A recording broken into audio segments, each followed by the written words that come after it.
US President Donald Trump's tariffs sent markets reeling across the world, with local market and the currency taking a dive. Meanwhile, investors were seen flocking to safer assets like gold. Now, for more on the market impacts, we are joined by Citadel Chief Economist Maarten Ackerman.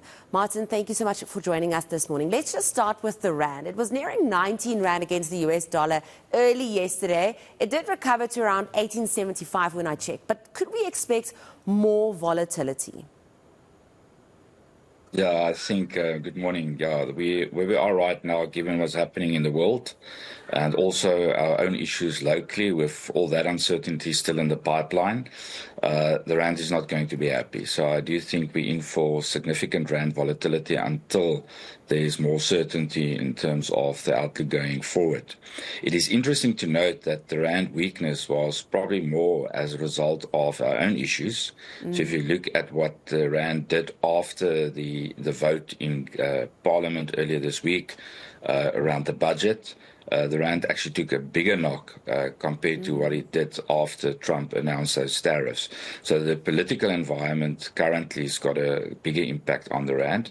And given that that's not resolved yet, that's why I'm saying that we're probably in for more volatility on the rand.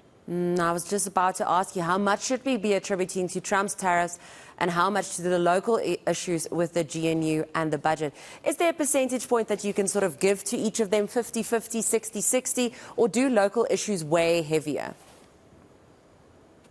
Well, longer term, the rand is actually much more impacted by global factors, so demand for commodities. So, for example, if China stimulates, which is likely now, given all the additional tariffs, that is actually a major tailwind for the rand.